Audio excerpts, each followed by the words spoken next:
Lions Rock Productions. This is Jay This Moore. is Greg Proops. This is Jordan Harbinger. This is Dexter from The Offspring. This is Nathan This is East. Sebastian Younger. This is Rick Marotta. This is Stuart Copeland. This is Mick Gillette. This is Andy Summers. Hey, this is Skunk Baxter. This is Gabby Reese. This is Rob Bell. Hey, this is John Leon Guerrero. Hey, and this is Pete A. Turner. Hi, this is Dr. Mark Glickman from Harvard University Statistics Department, and you're here on the Break It Down Show. And now, the Break It Down Show with John Leon Guerrero and Pete A. Turner. Nothing says stats like breaking down music into stylistic forms. And when we do these kinds of things, of course, we have to have our expert, Dr. Chris Endrinal, to come on the show. Dr. Chris is an expert in style, and especially with U2 is his palette for colors. So I thought it'd be really interesting to take the statistician quantitative mind and put it up against the more artistic mind, PhD and PhD style, and sort of cross-discipline here while they both examine similar topics. I can't wait. And so mostly now I'm going to shut up and get out of Chris's way. But Chris, what are your thoughts on this whole concept of the quant versus the art and how they collide in determining styles and everything? Yeah, such an interesting topic. And I think Mark and I approach the same topic from, kind of, I don't want to say opposite ends of the spectrum, I guess, but, definitely different directions. My work is based first on music, but like we were saying pre-show, Pete, a lot of my research starts from an instinctual level. I'm just listening to music and I hear something new or I hear something interesting or something I haven't noticed before. And then that takes off. Whereas I'm reading Mark's work on the stylistic differences between McCartney and Lennon. And it's a very statistically driven method, which I find fascinating. And it kind of gets into nitpickier details than even I get into, which I didn't think was possible. But that's where my fascination lies. And Mark, I guess just to reveal for the audience, Dr. Endrinal and myself, I've got some academic published articles. We work in the soft side of things where it's all hippies and love and I thinks and I feels, that kind of thing. You work in the real, like the hard science number world as a statistician. Can you talk a little bit about what you guys and your team discovered with your AI robot and analysis of beatles, but also kind of not validate? Well, I can give you a bit more context for this type of work. So, we're not like the first to really be thinking about applying data science ideas to a form like music. There's actually a pretty long history of applying statistical procedures to problems like, for example, in document authorship, like, authorship attribution in text. That there's a very long history there. In fact, probably the seminal work in that area was taking the so-called Federalist Papers. These are these articles that were written, at the time of that the Constitution was being formed. And there were a whole bunch of different articles that were written by Hamilton and James Madison.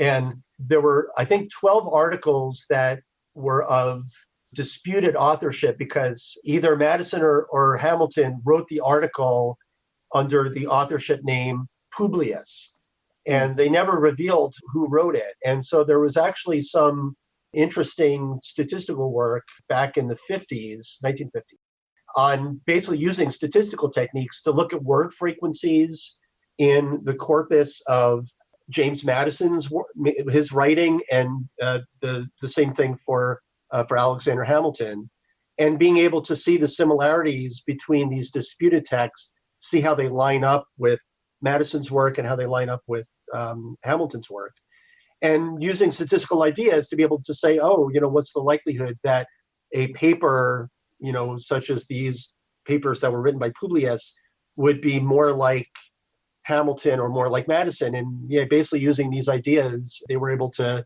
with near certainty, say that these were papers that were written by Madison. And essentially what we're doing with the Beatles work is really in the same spirit. There really has been quite a lot of work since the 1950s in trying to, essentially approach the softer side, of knowledge and tackle it from this point of view of trying to quantify it somehow and use statistical principles to be able to form hypotheses and analyze and model like authorship. And essentially that's what we're doing. That's awesome. So Mark, what's your musical background and what's the musical background of you and your team? Yeah, we're we're all musicians in some form. So I'm classically trained. I've been sort of an amateur classical pianist since I was 5 years old. Eventually, I ended up taking up the guitar, and I play bass guitar in bands. In fact, I'm in a band right now that's a band of statisticians that actually plays at statistics conferences. Outstanding. Yeah, it's a lot of fun. We play more often than one might think. Great. That's yeah, great. So that's a lot of fun. So my main musical outlet these days is playing like cover bands and playing the bass guitar. Well, my two other collaborators, Jason and Ryan. Jason is a professor at Dalhousie University, and he is an excellent guitarist.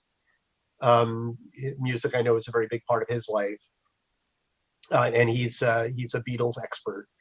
And my other co-author, Ryan, is a former student of mine, and I kind of got linked to him through a couple other students that were taking classes with me, because like I kind of spread the word. It's like we had this Beatles related project. There were actually a couple students I told about this, and their reaction was, "We know the student who you should be talking with." Nice. And so they connected us with Ryan. So Ryan and I really hit it off. He's an incredible musician. He's a cellist, I think, originally, but he's also an amazing guitarist.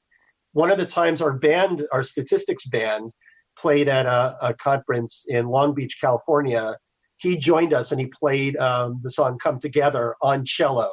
Outstanding. Wow. Very Yeah, good. If you do a YouTube search for it, you can find it. It's actually Cool. The musical training is there. So what led a bunch of classically trained stats guys? The Beatles are the Beatles, right? And so, Yep. To want to study the Beatles from an academic perspective, regardless of that perspective, is not unheard of anymore, right? Mhm. But Yeah, there are a ton of scholarly papers on the Beatles. yeah, oh yeah, ton. I mean, you even reference Walt Everett from University of Michigan. He and I have chatted a couple times about pop music research. He's like the Beatles guy in the music theory world. Okay. How did you guys settle on this particular aspect of the Beatles music? Because it's quite a limited scope. It's only from 62 to 66, and you're only looking at co-attributed songs. So what made you guys think of that? Right. Well, the original problem really it was Jason. So what happened is that he and I actually met at a conference a handful of years ago. Had nothing to do with music. Had nothing to do with statistics. It was a conference on undergraduate quantitative. It's basically a project kind of introducing undergraduates to computer science, math, and statistics. Hey, this is Pete. Real quick, I just want to let you guys know we are proud to announce our official support of Save the Brave, a certified nonprofit 501c3 with a charter of helping veterans with post-traumatic stress. Here's how you can help. Go to savethebrave.com, click on the link on the website, and my recommendation is this. Subscribe. Give them $20 a month. You've got subscriptions that you can turn off right now that you're not using that are $20 a month. Swap that out. Get involved. Let's help these folks out. It's basically a project kind of introducing undergraduates to computer science, math, and statistics. I was the statistics speaker. After the set of talks, I was just chatting with a bunch of people who were at the conference, Jason happening to be one. And he basically told me about this problem that he worked on about, at this point, I guess it's 15 years ago, where he used essentially electrical engineering and spectral analysis to figure out the opening chord of A Hard Day's Night, figuring out all the overtones and therefore deducing what the instrumental arrangement was for just that one particular chord. And so, yeah, he got quite a bit of notoriety for that work. And he told me that, along the way, one of the things that he'd been thinking about was specifically for the song In My Life, how to figure out who wrote the music for the song. And he had a particular way of thinking about it that was a very math-focused way as a statistics problem. And he kind of presented the idea to me, and I thought to myself, well, this sure sounds a lot more like a statistics problem than a math problem, and that's like my wheelhouse. Uh-huh. And so I told him, look, why don't we think about this? And so everything really stemmed from the question of who wrote the music for In My Life. So consistent with the idea of figuring out who wrote that music, we would want to focus our attention on songs that would be written in the same style as In My Life, or at least approximately so. So what we decided really was to focus our attention on, kind of like early and middle Beatles music, which, arguably you could say goes up through Revolver, say. But like once you start getting into albums like Sgt. Pepper and beyond, the style of songwriting really started changing quite a bit, at least qualitative. I'm not saying that just like for my own opinion, but that's fairly highly shared opinion. Sure. So what we wanted to really do is keep some level of homogeneity in the style of the music. Now, that's not to say that they weren't, like songs from Rubber Soul Revolver are, far and above more interesting and complex than their very early stuff, which Right. is all, most of which is based on just blues progressions. But we wanted to keep the song selection really to this fairly confined style because we wanted to act as if there was like one style of songwriting for Lennon and one style of songwriting for McCartney over that entire period, and just like act that way and then see what the results would look like. Awesome. You guys looked at a lot of musical aspects of it, and I have the 5 sets of features. So it's chords, and then melodic notes, chord transitions. That interests me. How you guys call note transitions and chord transitions, because my approach to analyzing music is just a little bit different, which is not better or worse. I think it's just a fascinating way. I'm curious to hear. I'm actually curious to hear what you would be thinking of. Okay, and then the 4th, melodic note transitions as pairs, and then melodic local contours, which I've done some work with contour as well. Well, you know what? Getting away from the hardcore stuff for just a second. So you 3, I can assume, are pretty rabid Beatles fans then, right? Yeah, we're all pretty heavy Beatles fans. Okay. How did this work affect your Beatles fandom? And I ask that because when I started my work on U2, I liked U2 a lot. Mm-hmm. And it wasn't until I was in the throes of my dissertation that I was like, oh my God, this stuff is amazing. And I became a diehard fan. And I thought, I was like a diehard fan. And then I started writing for @u2.com, which is a fan website. And my brand of fandom is but one of many, Mm-hmm. and I found that fascinating. So did you encounter different kinds of fandoms, Beatles fandoms? And 2, what did this work do to your fandom of the Beatles? Yeah, I have sort of a similar trajectory as you. So I got into the Beatles, I want to say when I was 12 years old, maybe. Like I went to summer camp. There was this friend who brought a bunch of Beatles albums with them. I didn't know the Beatles from Mozart at that point. Not to disparage Mozart. No, please. No. But I was pretty stunned what I was hearing when I was 12, even at 12.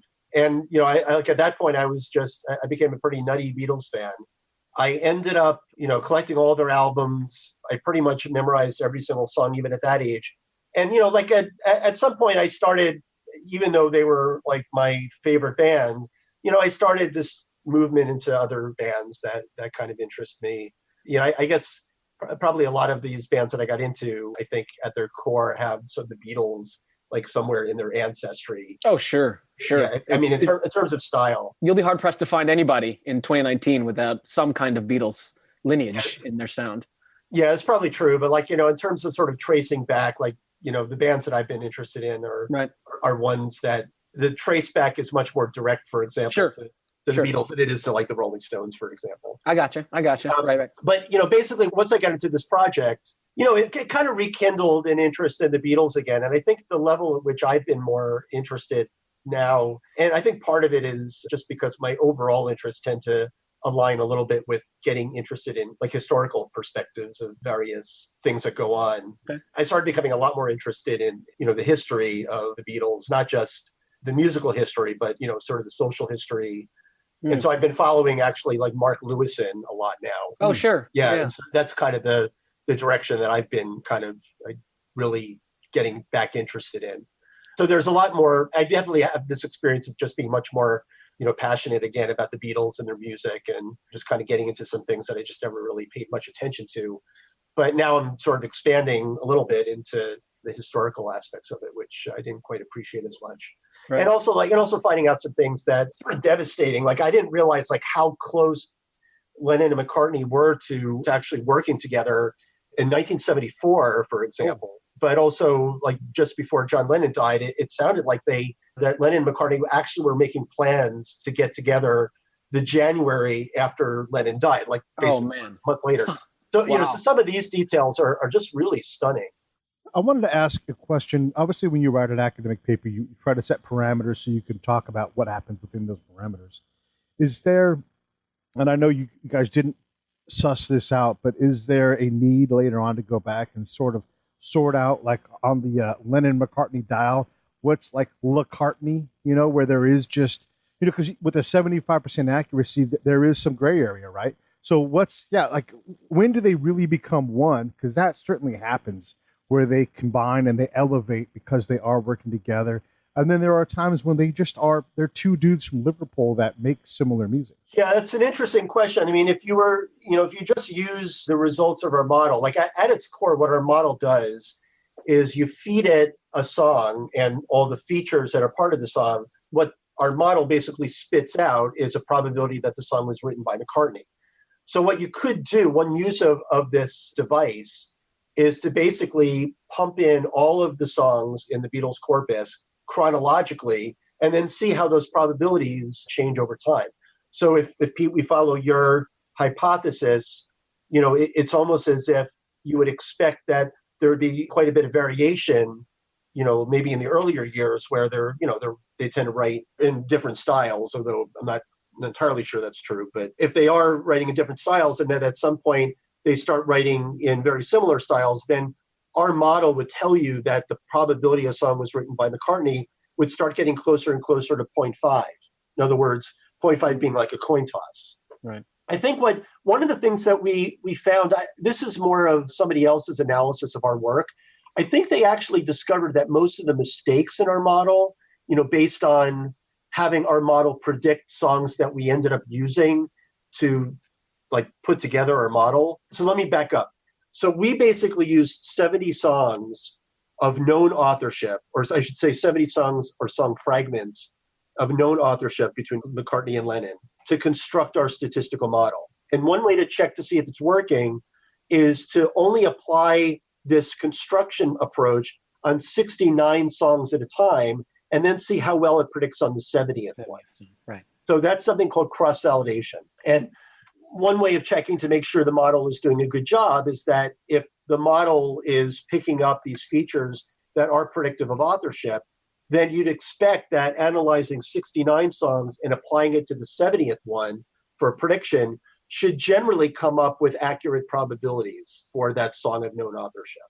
So, as an example, and I'm going to cheat by actually looking at my paper. That's not cheating. There's a lot of info. So, and I believe this will count as a citation. Yeah, it's a Right, reference. Right. Exactly. Right. So I apologize. I don't have every number in this paper memorized, but just no apologies necessary. That's all good. Okay. So just as an example, say the song No Reply. Our model, when you analyze the 69 other songs and then seeing how well it predicts the song No Reply, which by the way is a Lennon song, it says that there is essentially a 96% chance that the song was written by John Lennon. So that's an example where our approach is actually pretty accurate. But there are a bunch of songs where it's inaccurate. So just as an example, our song says that there is a 93% chance that the song You Won't See Me is written by John Lennon, when in fact it's a Paul McCartney song. And it seems that the pattern, at least from this person who took a look at some of the results of our songs, this whole idea of using 69 songs to make a prediction on the 70th one, they tend to occur later in this period of Beatles songs that we use. So like the songs on Revolver, which is the most recent chronologically of the albums that we use to put together our model, those songs on Revolver typically don't do nearly as well as the earlier songs. Right. Yeah, I was going to ask, well, I was actually asked two questions, is how many times within your different segments, your 5 parameters that you set up, are there a lot of really strong correlations, like all the way to other ones, or is it everything subordinate number from one? And then also how, and if you don't know, that's fine, but how Lennon is McCartney now, or in the Wings and Paul McCartney's solo career era? Well, I mean, to answer your second question first, we never applied this approach to any songs beyond 1966. So Okay. we don't even have an answer for the later Beatles songs, much less, post-Beatles. Lennon, I know, made a concerted effort to go back to his roots for a good chunk of the 70s and, was like really trying to write, rock and roll songs again. So one would think that this approach might, reveal that his songs in the early 70s in particular were quite a lot like his early work in the Beatles. Right. But again, that's all speculation, so I don't know. As far as the musical representations, these 5 different representations, we didn't really examine them too carefully, but I think these, pairs of consecutive notes and pairs of consecutive chords were the ones generally that distinguished authorship. So sometimes these contours, played somewhat of a role, and then individual notes and individual chords sometimes played a role, but it was really the consecutive pairs of chords and consecutive pairs of notes that were, much more distinguishing. And just to give like one very quick example, which I think, probably Beatles fans probably had some sense of this already, but this was borne out in our analysis, which is that there are exactly two songs of the period that we were looking at, where there's a melodic change where the jump is more than an octave. In other words, that the person who's singing, jumps a note by a lot. And it turns out the two songs happen to be Love Me Do. So in the bridge where it goes, someone to love, someone like you. So it jumps basically an octave and a semitone. Mm-hmm. And then the other song where that occurs is Eleanor Rigby, which is my favorite Beatles song. Yeah, it's a great Beatles song, wonderful arrangement. And so in that song, basically during the end of the chorus, Paul McCartney sings, all the lonely people, where do they all come from? So that's an octave and a minor third. So both of those songs are McCartney songs. And McCartney generally tended to have much freer movement of his melodies than Lennon. In fact, it's sort of demonstrably the case. As an example of a song I could just quickly tell you two examples of Lennon songs where the melody really stays very confined, at least for a little while. One is Help, where in the verse, Lennon is singing, when I was younger, so much younger than today. So he stays on the C sharp for a good long time before he moves away from it. And even later, he's staying like semitones apart. I never needed anybody's help in any way. Very, very small amount of movement. Another example is I Am the Walrus, where in the verse he goes, I am he as you are me, and we are all together. So those are just, again, very, very small movements. Lennon tended to keep his movements very small, and McCartney, on the other hand, generally had a freer range of movement. Part of that might be explainable by McCartney just like having a broader vocal range, but I'm not sure that would be a sufficient explanation, though. You mentioned there was a discrepancy with one song, like your algorithm said it was, 93% Lennon, but it was actually McCartney's song. How did you and your team deal with discrepancies like that when your ear and your mind, and maybe your just straight out knowledge, knew it was a McCartney song, but your algorithm spit out something different? How did you guys reconcile that as scientists, and then I think more importantly as fans? Well, it all goes down, at its core, from a scientific point of view, we always have to remind ourselves, what are we actually trying to do and what are we assuming? And what we're trying to do is not actually predict the probability that someone wrote a song, because that's impossible. What we're actually trying to do is we're saying we have, of these 70 songs, 39 of them, the music is known to be written by Lennon, and 31 is known to be written by McCartney. And all we can really answer for any song that is not in this collection, all we can answer is, what's the probability that the song has the same patterns as those songs that we're comparing it to? And the reason I make such a big point of that is that it's entirely possible that, like when I was describing how You Won't See Me is this song that McCartney wrote but is attributed to Lennon, it's entirely possible that when McCartney wrote it, he might have been channeling John Lennon's style. Like, he might have at that point, really liked some of the Lennon tunes, and he thought to himself, oh, I'm going to, whether consciously or not, I'm going to write the music for the song and it's going to sound like John Lennon's style. So it's entirely possible that a songwriter can write a song that, is his own song, but he writes it in the style of somebody else. Right. For that specific example that you pointed out, did you know that it was McCartney who actually wrote it? And then, okay. Yeah, so we knew that it was McCartney who wrote it. And our reaction is seeing that the probability is so in the Lennon side of things, is basically to say, what is it about that song that leads our model to conclude that it's so ostensibly a Lennon-leaning song? Right. I don't know offhand what the features are that sort of push it in that direction, but clearly some of the musical features in that song really are more of the pattern that we were seeing in Lennon songs than they were McCartney songs. Gotcha. It's not the sort of thing where we necessarily think, oh, this is a big failure of our approach, because again, there are other explanations for why the song might receive this very high probability of being a Lennon song. Namely, namely that McCartney, might have written the song in a way where he was channeling in his inner John Lennon.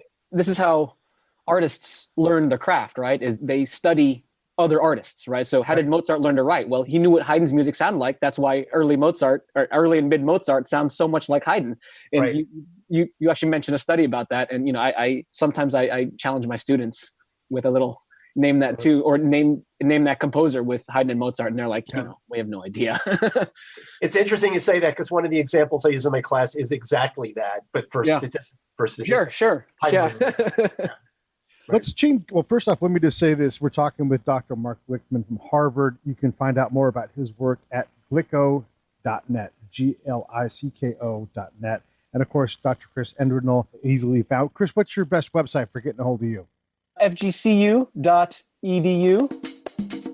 Hey, this is P.A. Turner from Lions Rock Productions. We create podcasts around here. And if you, your brand, or your company want to figure out how to do a podcast, just talk to me. I'll give you the advice on the right gear, the best plan, and show you how to take a podcast that makes sense for you, that's sustainable, that's scalable, and fun. Hit me up at pete@breakitdownshow.com. Let me help. I want to hear about it.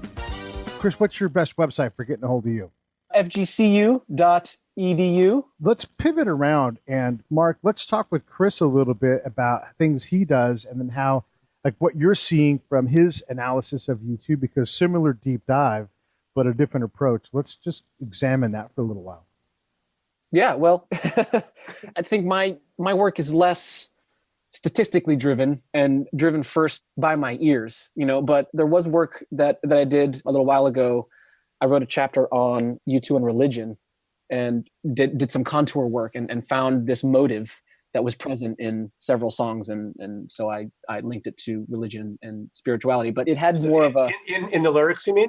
I started that project thinking that I was going to find a motive or a set of motives that through the course of U2's career would have been developed in some way. And that would represent their outlook on religion and spirituality. But what I ended up finding was there was a motive. It was a descending fourth. It was a 3-note motive that spanned perfect fourth that was present in several songs that had much of the same thematic elements to it. So they were what I called celebratory songs, and they happened in key moments. But what I ended up concluding was that U2's conception of religion and spirituality hadn't changed, that how they view religion and spirituality it was published in 2018, was the same as it was in 1980. So what my research ended up showing was that because that motive was there from the beginning, U2's conception of faith hasn't changed, which is remarkable, especially for rock stars and how they deal with issues of religion and spirituality. I mean, is it possible that those motifs were basically present at the beginning of the career and more recently, but somehow unconnected to these faith-based issues? I mean, is it possible there's a disconnection also? Oh, yeah, sure. I mean, yes, because the motive, I mean, I don't think it's a motive that's necessarily exclusive to U2. Just like, I was interested in your research because when you talk about, individual intervals like the major third or, the 1 chord going to the 4 chord, that's parsed awfully small because, an interval, like how can you necessarily say that an interval, a specific interval of a major third is particular to this group or this time period, right. But you are looking at a very small corpus in the grand scheme of things. So I can understand it. And we're not yet. And to be clear, we wouldn't be, not to shift this back to our work, but no, sure. But yeah, the trick to all this is not to look at any one of these features in isolation, but like somehow a combination of, a songwriter who, goes from, the tonic to the flat third. And, that in itself might not be interesting, but then also going from, the tonic to the flat seventh in combination sort of suggests that the person is sort of like has this like, jazz motif going on as well. So like somehow the assemblage of a couple features is that much more of a pattern than any just like one particular one. Well, and that's where my work comes in, because I like looking at how the patterns integrate, much like yours. But I guess my work stopped at that level, right? Like it didn't go necessarily to the individual intervals or to the individual pairs of chords, but more of 3, 4, 5 note motives, 3, 4, 5 chord progressions, and how that fits within the grand scheme of things, and how often that's repeated in their entire catalog, or how often that's repeated in just their 90s music versus their 80s music, et cetera, et cetera. So I guess it's just a difference in level of detail, for lack of a better word, or specifics. So when you were finding these patterns, did you search for them manually, or did you have the aid of, some programs where you could say, oh, there's this, particular 3-note motif that I want to search?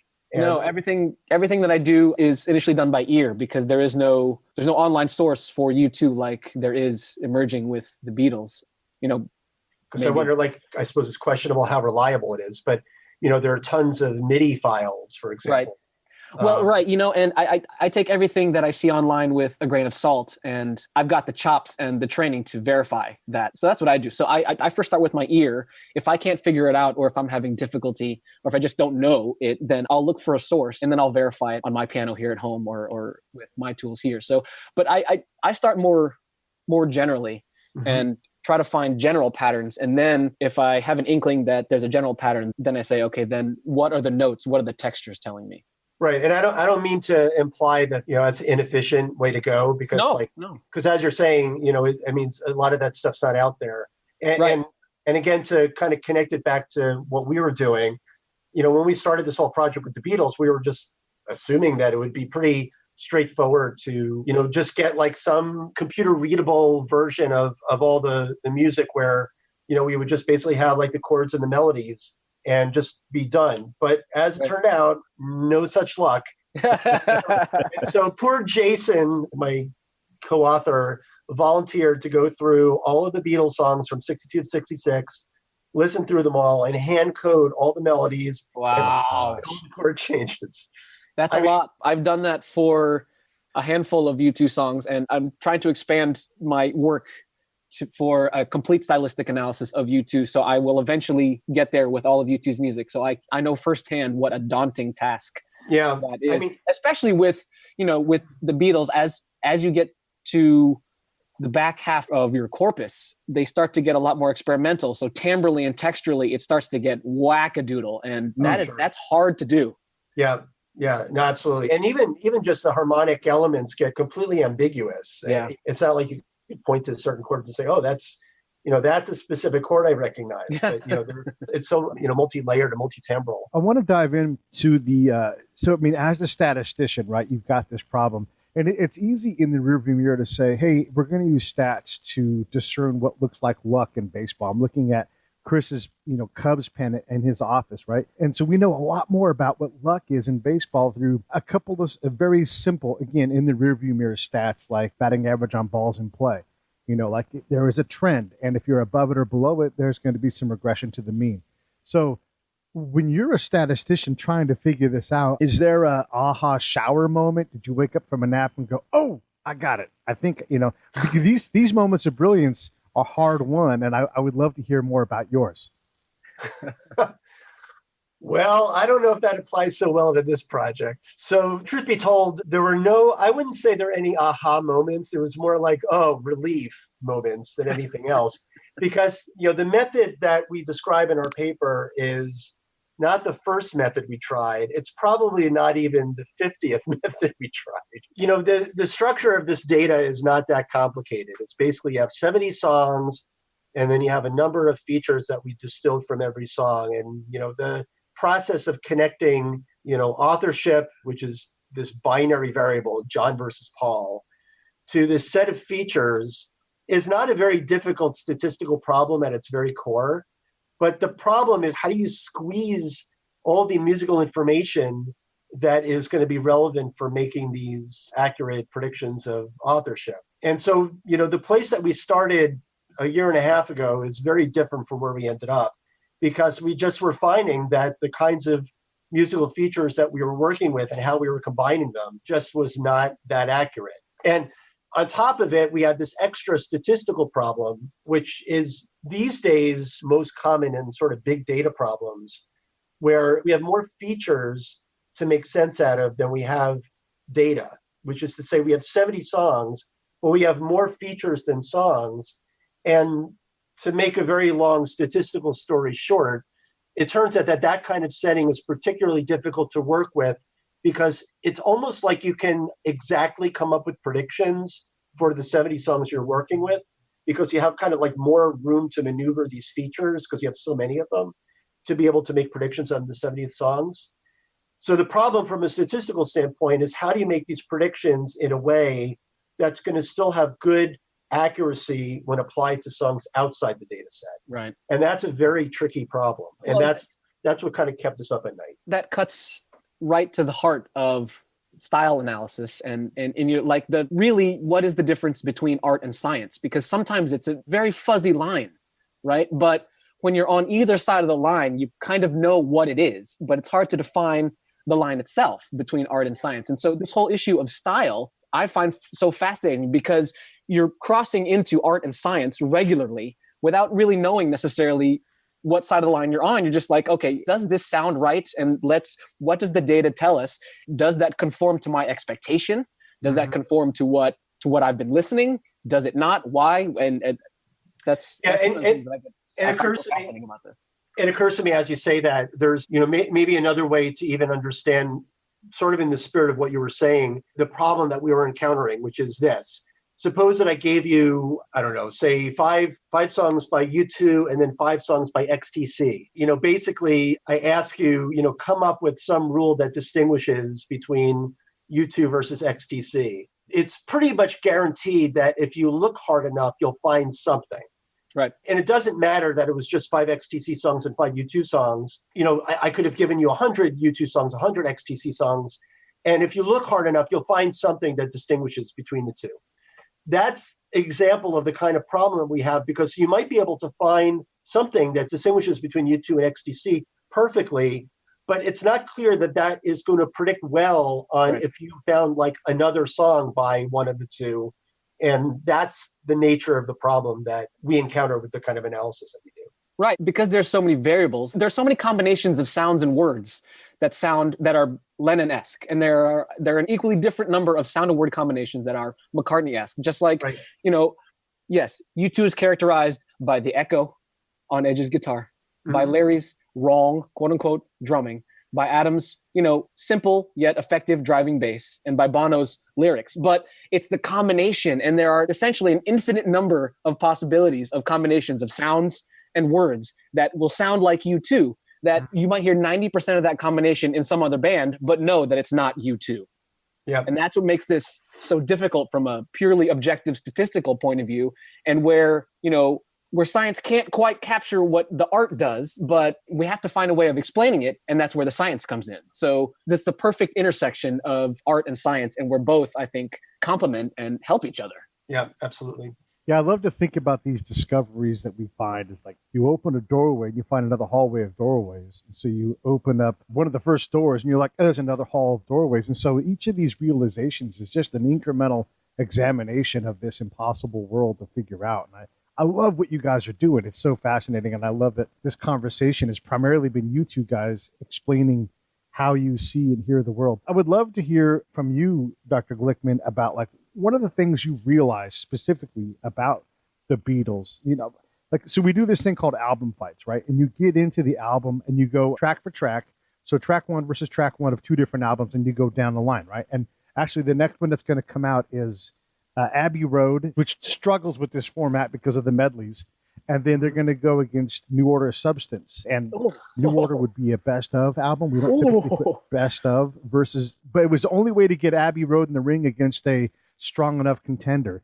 And so when you take any of those song combinations and you put them together, your mind starts breaking because of what you hear. You've never heard things. Like you can listen to an album 1,000 times and you come out with these, I would call them platinum moments, where irrevocably changes how you hear that part of the music. It's more than gold. It's super special. What are those platinum moments for you with this work? Well, I don't know about this work. I mean, I suppose it's not fair to say that, based on what we learned from this work, there are like any sort of special moments. I mean, the sorts of things that kind of make us think a little harder are, for example, songs like, Tomorrow Never Knows is, this Lennon song on Revolver, which essentially is just one chord all the way through, except it basically stays, I want to say, I'm not sure if it's B or C, but let's just say for argument's sake, it's C. So it basically stays on C the whole way through, except very, very, very occasionally just jumps down to like B flat. So it basically stays C the whole way through, then occasionally B flat. So if John Lennon could have known that we were doing this work, Yes. that would be the song that would basically ruins everything for us. Because we're basically trying to see the richness of the harmonic structure of all these songs, and then he just like throws this wrench into the works. Yeah. Fortunately, I think Tomorrow Never Knows is actually a song that we predict pretty well. No, so Tomorrow Never Knows, we get reasonably accurate. It's about 62% chance that it's Lennon. But I wouldn't be surprised if that song is sort of dragging the model along with it. For a song that's so simple harmonically, it's, basically telegraphing to the rest of the model, like, hey, anytime that there's a really simple harmonic structure, let's say it's, kind of more like Lennon, because, Lennon wrote a song that basically is like basically two chords. Right. So I don't know if that counts as a platinum moment, but in terms of focusing at any individual songs, one that springs to mind also is how, we were making predictions on songs that were known to be collaborative. And one of the things to me that was shocking is the Beatles song, The Word. I think for pretty much my whole life, I just assumed that that was a John Lennon song. It almost has elements of gospel to it. It's a pretty simple song generally, and it has kind of the energy of a John Lennon song. It is collaborative in the sense that, John Lennon and McCartney claim to have written it together, although my guess is that Lennon was probably more in the mix than McCartney was. But our model basically says that it's a 98% chance that it was written by Paul McCartney. And I just found that stunning. Like, that to me just didn't make any sense at all. And it just completely confounded my preconceptions of that song. So that was another, and I will mention one other thing about that song related to this, crazy number of models that we tried. Every single model that we tried, and I looked at the results of every model. Every single model had the song The Word as like 97, 98, 99% being a McCartney song. So even though we were trying like all these crazy different methods of predicting song authorship, The Word was just consistently Paul McCartney all the way through. And I just don't know why. It's a mystery. Interesting.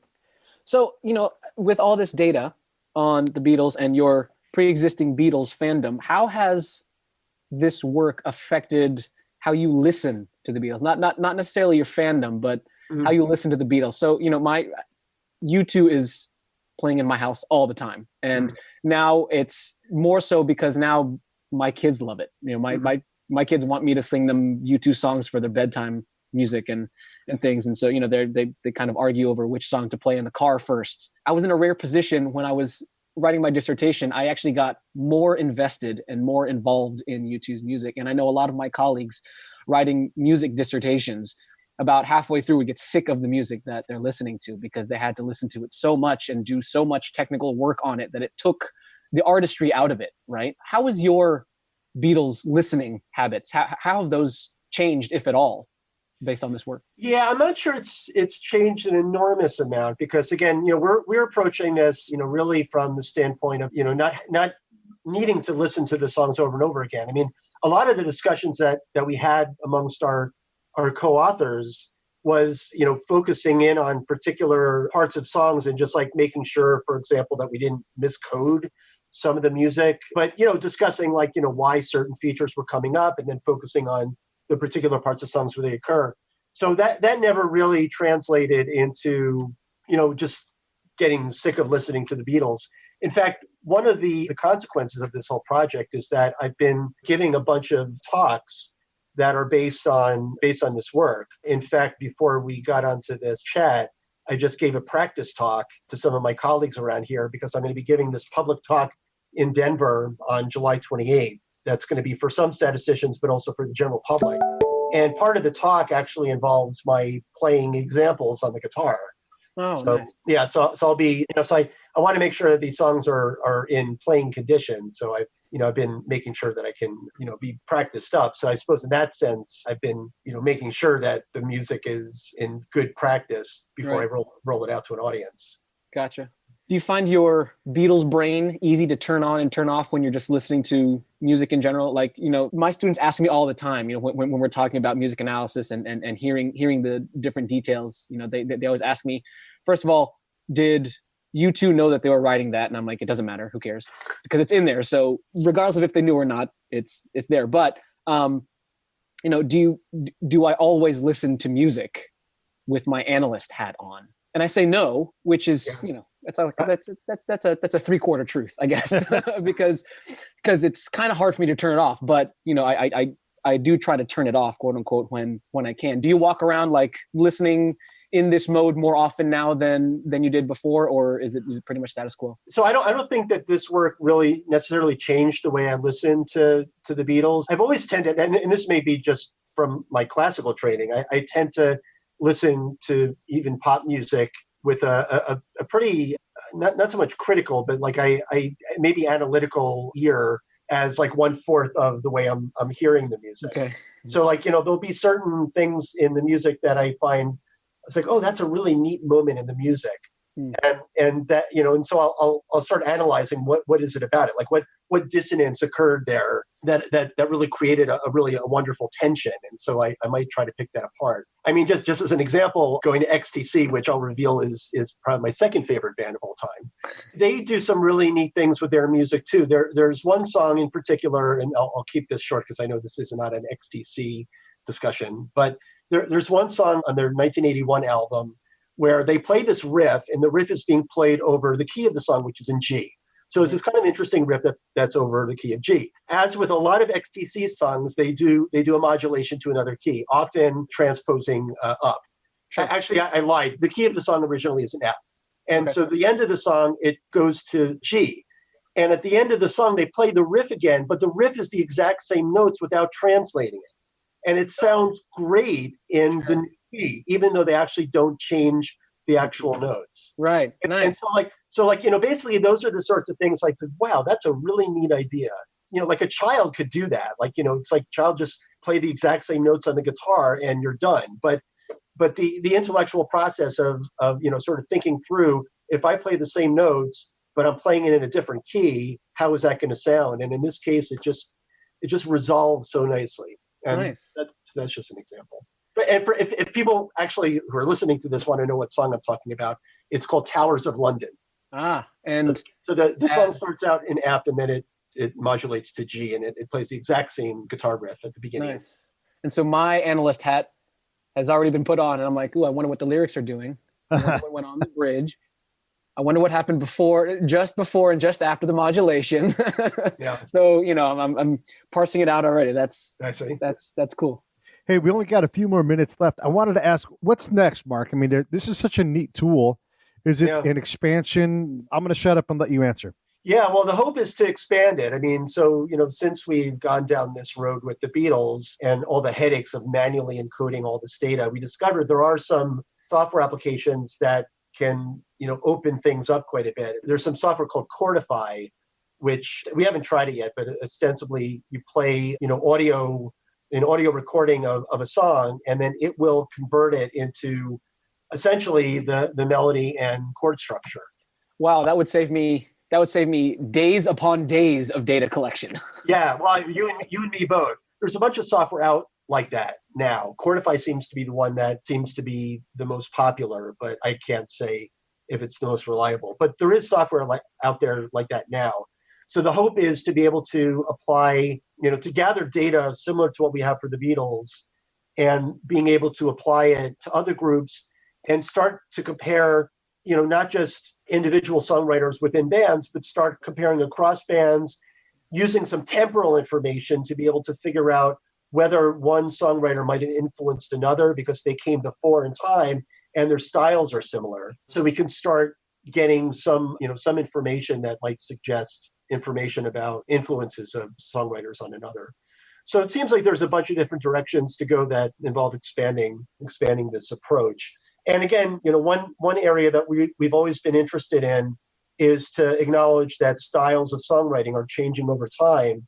And there's a way to do that or account for that statistically. So we'd like to, even in the context of the Beatles, be able to, try to measure like how the styles were changing, through time and, going through the end of the entire Beatles period and then maybe into their solo careers, and using this kind of representation to be able to track their styles as it's changing over time.